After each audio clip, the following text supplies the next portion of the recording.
Episode 6. Yeah. We're back. It's snowing. There's no else to do, so we're recording a podcast. And I wish there were no else to do. We are fucking busy, aren't we? We've got loads to do. It's a gorgeous view then. It is. They can't see it, so it's probably not good if we... Do you do that in a podcast? Do you turn it? I think when we start to get a little bit more of production going on, Okay. I remember like Mike Can cut in and out. Yeah, and like show stuff. It would be cool. Yeah, and I yeah. bet you can do that, right? Like my skills are developing but limited. But Mike said to me, Mike Tuck, you know, the guy that we did previous, he was like, have you got a cameraman coming? And I was like, fucking hell. Oh, He's in for a bad day if he thinks we're that professional. That was fun though. That was a good chat with Mike. So if you haven't watched that one, watch that one. Scroll back. And one thing to address, I think, one of our friends that watches, because obviously they support us. All four of them. She said we needed to look at each other more. I think that was more at you. But the problem, what you don't get from watching this, is how close we are sat is like borderline uncomfortable. When we were talking about mansplaining, but it's not mansplaining. Yeah, and like, so like if we were looking at each other and all, it'd just be weird. And like, what you don't get from the camera is how close we are. Because I've said it on every single one. Me and Nick from Gym Sing, we were like sat on each other and I weren't even in shot. Like, so if you think that, we're far away, we're maybe not. Like look past my ear. Well, that's what I normally do, but I do that when I'm thinking anyway. If I'm thinking about a topic and talking, I like kind of do it in real time. Blink a lot apparently as well.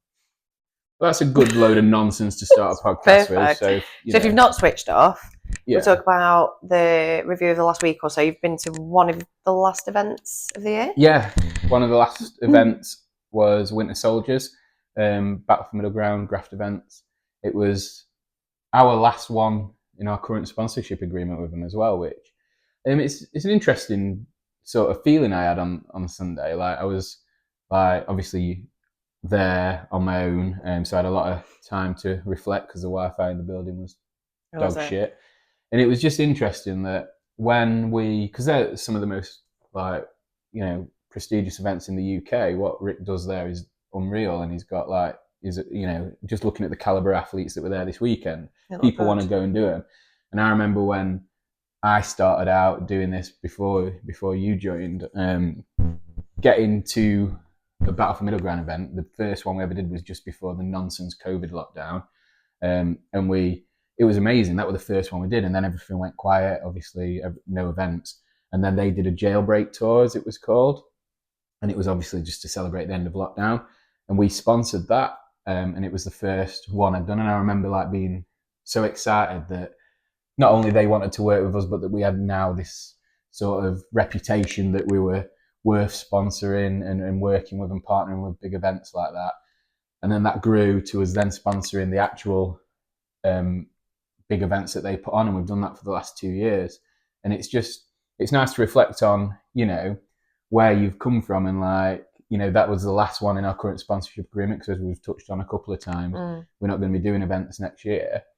And it was just quite a nice feeling to think that how far the business has come and how far it's going to go into the future. But like, you know, just to think like, right, this is sort of a chapter ending, but it's something that meant so much to me in the early days and to us as we've moved forward. And it was just quite a good feeling. And it was one of the best of the year for us in terms of take, which always helps. But yeah, sort of, I don't know.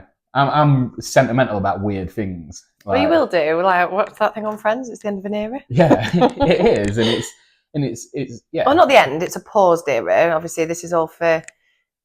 We go where the math says. Yeah, and I've absolutely loved working with all of them. Claire, Sophie, and Rick, they're great, amazing people, and they're doing good things. And we're definitely going to still be involved in some capacity. It's just going to look a little bit different. But yeah, so that was me in my own head on Sunday thinking about the journey that the business has been on, and it was quite because you don't always do that, do you? You never have time to reflect because even me and you are guilty of that. We're so focused on the next thing and the next milestone and the next promotion or the next collab that sometimes you don't always have time to reflect on what you've done. And if you'd have told me, you know, 4 years ago that we'd have been headline sponsor for Battle for Middle Ground for 2 years, I would have probably I'd have said, well, that's nice, but I don't know.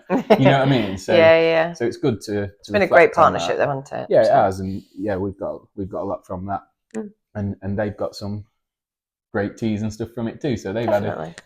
So kind of a review and a little bit of a delve into the workings of my mind. God. When I'm in my own head on a Sunday with no Wi-Fi. So well, let's stop there then. Before... Yeah, the moral of that story is buy a dongle so that you don't have to think anymore. That makes sense. Yeah. So Black Friday, that's our this week's or / last week's finalisation, isn't it? Which includes the launch of this jumper. Yeah. Ta-da! Do I need to do a twirl?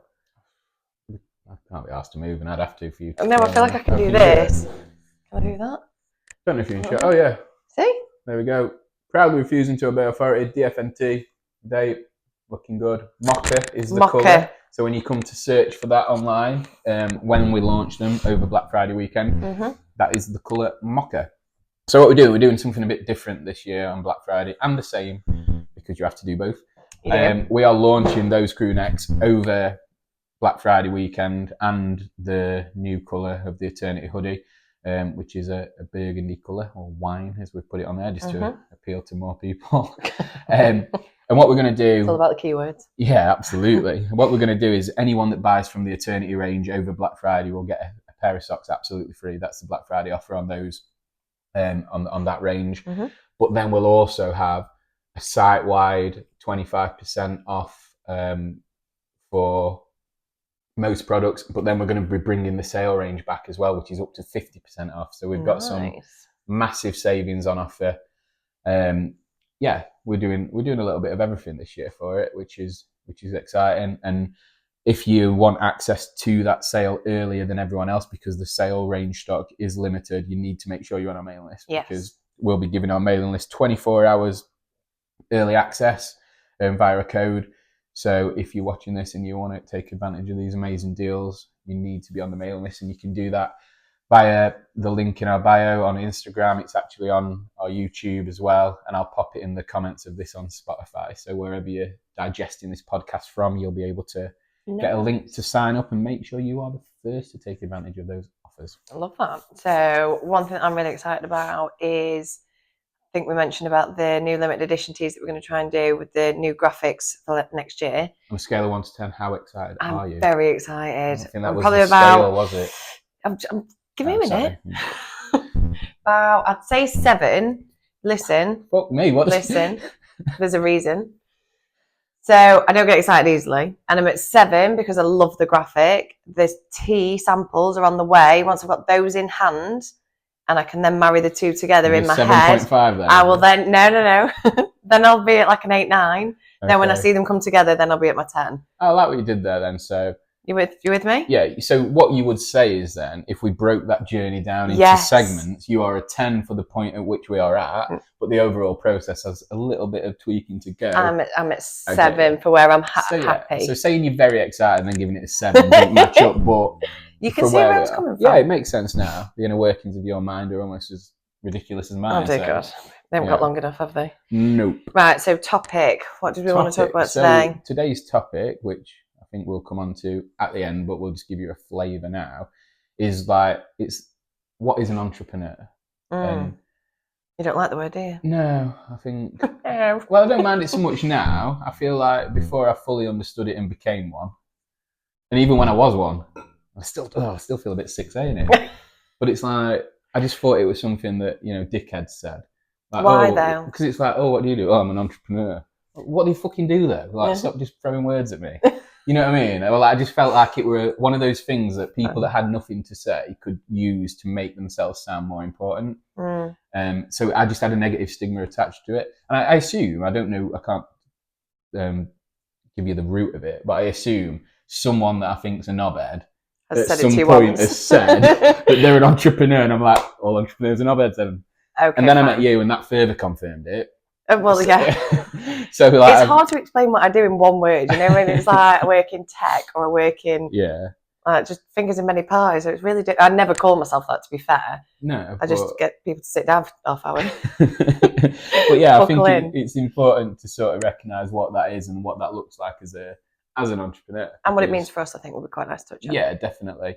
So that's for a little bit later. But I think now we'll go in, and we still haven't got your graphic or your jingle. But are you okay if we go into Tori's top? Oh wow, I was gonna do that at the end. Okay. Oh yeah. Oh yeah, we can dive in. Go for it. I'll have to catch you off guard. See what you've really got for him. I know we mentioned about data driving again, but I had another discovery call this week with a broker, and he had also lost or been, I think I mentioned it last time, been victim to someone getting into his Instagram or Facebook account and losing the entire lot. These guys need to stop clicking on dodgy porn links. I don't think it's that. Well, I don't know. I can't wait for it to happen to you, and then I bring it on here and go, do you remember that time? Yeah, but I'll admit it. I don't mind. What if you haven't, though? I don't know. Oh, Anyway, we digress. What did I say? Oh, yeah. So we were talking to him about it, and he'd felt victim to the reason that data became like the biggest thing, or owning your own data became the biggest thing. And at the end of it, he was like, but it sounds so simple. Like, I feel stupid for having not thought about it before. And I was like, well, you're definitely not the first person to think it, and you definitely won't be the last. I was one. Whereas he's got access to so many, like thousands and thousands and thousands on social media, of which he has like regular interactions with. So my top tip for today is basically making fun ways to get that data. So if you think of the million and one ways that we're here online, which is sign up here, 10%, I even got a 5% the other day. I thought, oh, that's crap. Anyway, so there's all these. Hey? Still signed up though. I didn't, no. I came straight off it. I went elsewhere, yeah. Oh, you love a bargain and all. I thought you'd sign up for something for a penny. Probably would. Like, I hate paying for parking. Anyway, so I was looking at all the various ways in which people ask for data. And then they'll ask you like either one too many questions that you come off it, or give a shitty discount like 5%, you come off it. So you don't have any relationship with these people. So back to the point of me bringing in the discovery call that I'd had this week, when I was speaking to him about it, he was saying about going to face-to-face events, conferences, exhibitions and stuff, and asking my advice on the best way to go about it.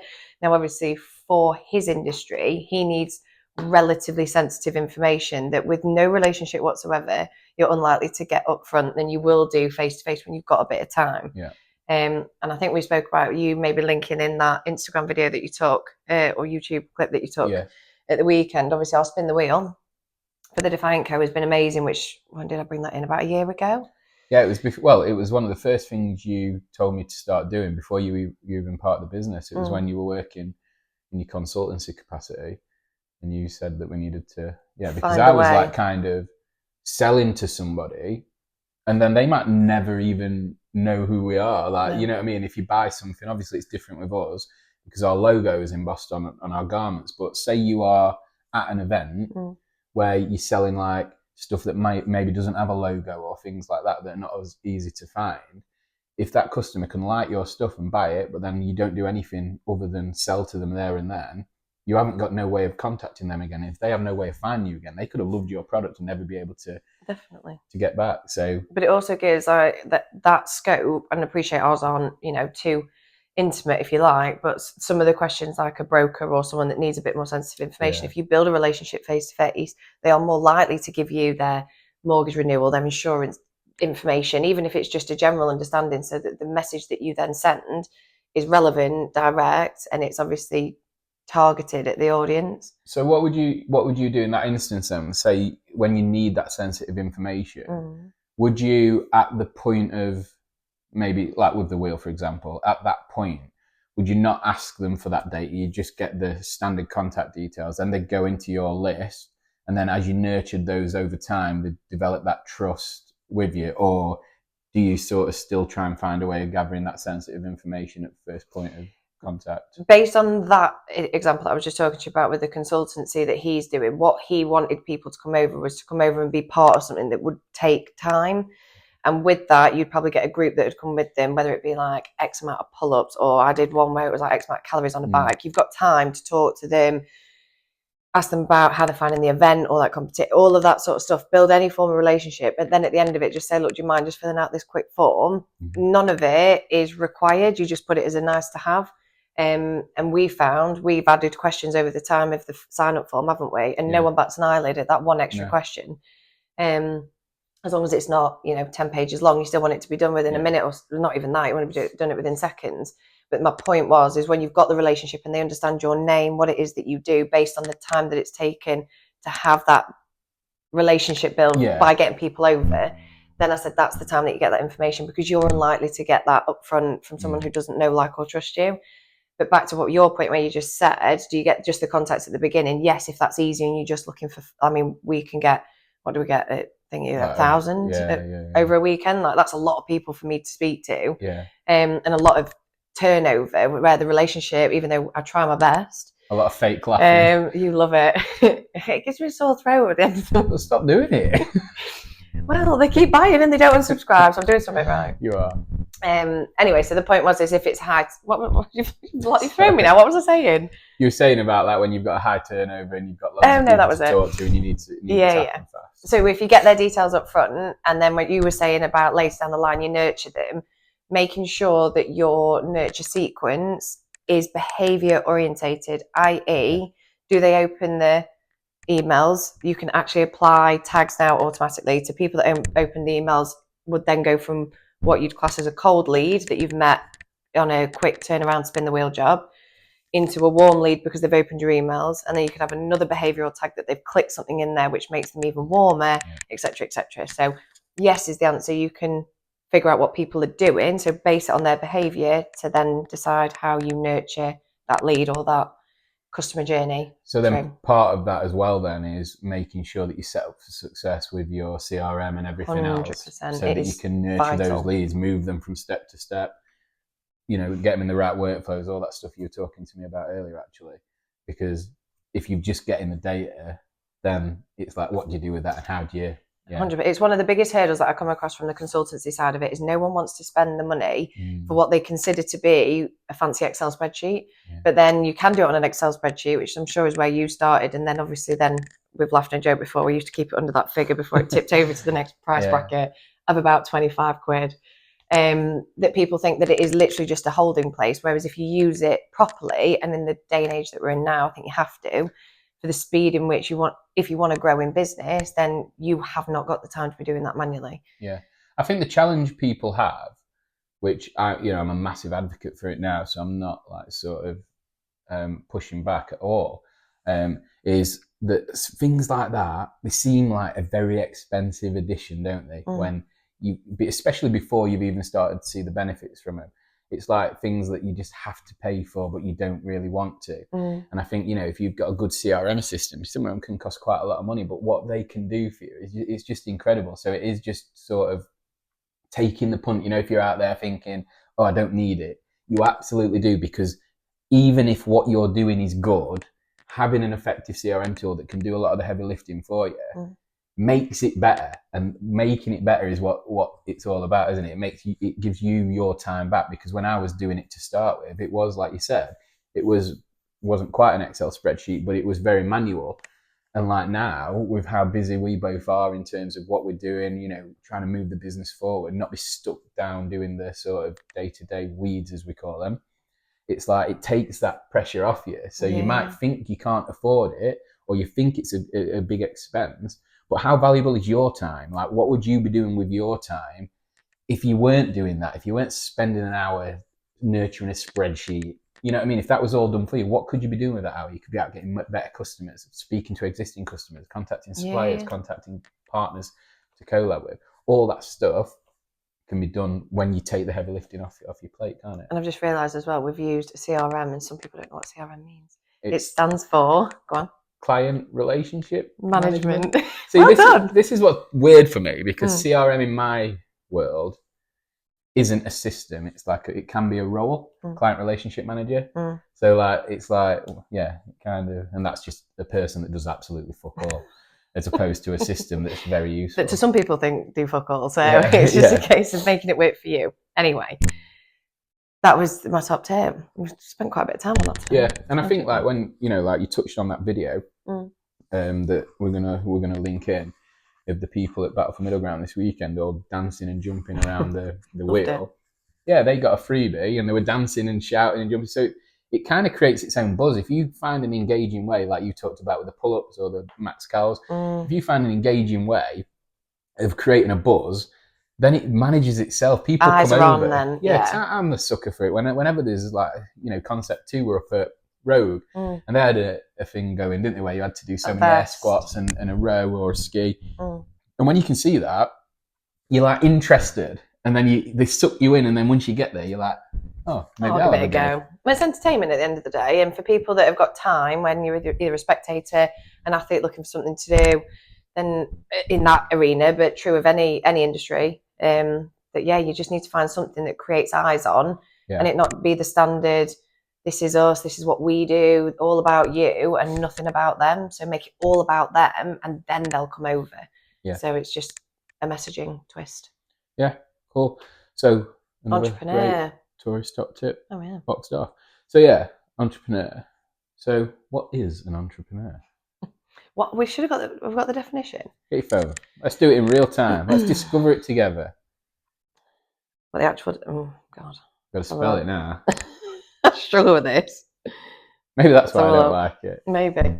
Okay, a person who sets up a business or businesses taking on financial risks in the hope of profit. So that's it? Yeah, that's it. That's as exciting as it gets. So that is literally anybody that does anything when they're not employed, isn't it? Yeah. Yeah. So it says the business idea usually encompasses a new product or service rather than an existing business model, which obviously. So at school playground back in the day, I used to play this chewing gum game where, remember spearmint, Wrigley spearmint? I do. I used to have like about 20, 30 white spearmints in my inside pocket. Right. And one green one. And I'd put that in and I'd get people to pay 10p. And if they picked out the green one, they got 7. But if they only picked out a white one, they got to keep the white one, but I got the 10p. And back in the day, like those 10p's used to buy a lot of chewing gum. So when I was like 14, fleecing people because there was never a green one in there, like, you know, I weren't a man of integrity back then like I am now. Oh yeah. So I was an entrepreneur even then. Apparently so. So because I was, you know, illegal elicitation of stuff on the school ground. But anyway, so it's someone that basically takes on risk. I guess there is risk with any sort of business, but if you mitigate that risk by like growing organically and doing the right things, then that risk seems low. So, for example, with me when I started the Defiant Co before your time, with my dad, there wasn't much risk because it was like the risk was, you know, if we did something stupid like bought a shitload of stock that we couldn't shift, which I guess when you are raw, that those types of things are a lot more possible to happen. But yeah, I think like the risk can be like low. I guess the risk is just the fact that you're doing something, you're putting yourself out there sometimes, isn't it? Definitely. I think for a lot of people, though, the risk will come through financials. Obviously, you had a salary alongside, so the risk did seem small, and you can mitigate it that way, definitely. But for like the example of my starting journey, I gave up a very, very healthy salary where I knew exactly what was coming in, plus a lovely bonus structure on top, company car, etc., etc. I'd got a mortgage at that age, I'd got everything, and I gave it all up to go and buy a unit and turn it into a gym. So that for me was huge risk because I had to find the figures. Obviously, I had to decide what my lowest point of living wage was, then figure out how many clients I needed, and I had to do it that way. So that was huge risk to me, but it was different at that point. I'd got no children, and like I said, I'd got a mortgage, I'd still got things to pay for, but I've gone from really nice salary to go, right, what's the minimum, and then what do I need to do in order to get that? So that was probably the most interesting 6 months, and I think that's what separates whether it's for you or whether it isn't, because there are sleepless nights. You do work 7 days a week. Most weeks you work 7 days a week. I still work 7 days a week now, even if it's not physically being at work. I'm always working in my head. Obviously you're the same. So I think more risk for that respect when you go in 100% as a sole entrepreneur, maybe, rather than entrepreneurial business venture. So our journeys have been very different, but yeah, the risk in that arena was a little bit higher, but it was the best thing I ever did. And I always remember someone saying to me, good news is you own your own business. Bad news is you own your own business. You know, staff can call in sick, or it snows and people don't turn up. You have to go and do it. You have to open the doors. You have to make sure that everything's, and if none of those are happening, you have to have all those difficult conversations. You have to make sure that people are refunded, or that they get the credit, or all those apology messages are sent while they have a snow day with their children. So, or on their own, you know, that's the difference. And I think that's pros and cons to you operate your own diary, probably go on holiday much less than average. But you can go and get your nails done at 2:00 in the afternoon, or I'm about ready. Well, yeah, to be fair. So yeah, I think That's my stance on it. Yeah, and I think it is like, it's empowering as well then, isn't it? If you like kind of got that mindset. I think like being, I don't know, being an entrepreneur is like, it's, what do they say? It's for anybody, but it's not for everybody, because of those reasons you just mentioned. But then also, when you get out there in the big bad world, like, it is just you. If you don't make it happen, it won't happen, especially in those early days before you've probably got a team or you're talking to people and you ain't got many clients. Those early days, it is shit. And you're going to be like, some days you're going to be like, what the fuck am I doing? Like, why am I doing this? And you've got to be able, you've just got to want it enough, haven't you? It's like, you've got to have that passion for and belief in what you're doing and in yourself. Like, because it's easy, like, you know, like in the early days with the Defiant Co, I know, like, you get a product together and you be like, right, this is going to go. And then you put it online, like, and like no one buys it. And you're like, oh shit, is it me? Like, what have I done? You have to get comfortable with no, I think. Yeah, and like now, like, we can launch anything, and it's just, it's not that I don't care. It's just that I believe in the process. I believe in what we're doing. So if we don't take, like, you know, 500 orders on day one of a new launch, we'll take them tomorrow. And if we don't take them tomorrow, we'll take them the next day. And if we don't take, you know, eventually they'll come because we're doing the right things. We believe in what we're doing. We've got great quality products. So it's just not taking anything personally, I guess, would be my sort of take on how to be an effective entrepreneur more than anything. I think that's the hardest bit at the beginning, is not the no's, but, you know, when you are, say, doing it for the money that you need in order to keep the lights on, that you think every no is one step closer to a yes, and that you get over those much quicker at the beginning and think, well, I can't win them all. But at the beginning, because you believe in what you do think you can win them all. You think everyone's either going to buy your stuff or sign up for your block of 10 or whatever it is that you're doing. You do believe that at the beginning. So yeah, I think, but that's how you make it better. That's how you make service better. As long as you listen to the no's and why, or try and figure it out, then you can always make anything better, I think. So. Yeah, and you've got to find out why you're getting those no's, haven't you? Because like Andy said, who came up and did your Thrive 25 event and spoke from the entrepreneur circle, he said one of the things that most people get wrong is the people that you ask initially are the people closest to you. Your mum, your dad, your sister. So like, if you're like, oh, I've got this idea, Mum, what do you think? Oh, it's brilliant, Doc. Like, you know what I mean? She has no idea. She just wants to support you, which is great, and it's good to have people that support you around, but they're not giving you the feedback real that advice. you need. Yeah. And that's why, like you've said before, aren't you, anonymous surveys and doing things like that when you've got stuff can always help. And like, if you've got proper, like, people that will, you know, not sugarcoat stuff, you might not go to them for everything, but they're good people to go to for this. But then you have to just find the right people to ask that are not just those negative people, because some people, you know, we'll all know them from our own lives. It'll be the kind that everything's too difficult, everything's a no. So if you go to them with an idea because they wouldn't be capable of fulfilling it, or it's not something that they're interested in, they'll have a negative slant on it. So, you know, only accept feedback on what you're doing from the right people, but also don't think that just because your mum thinks that's a great t-shirt print that you're going to sell 5,000 of them.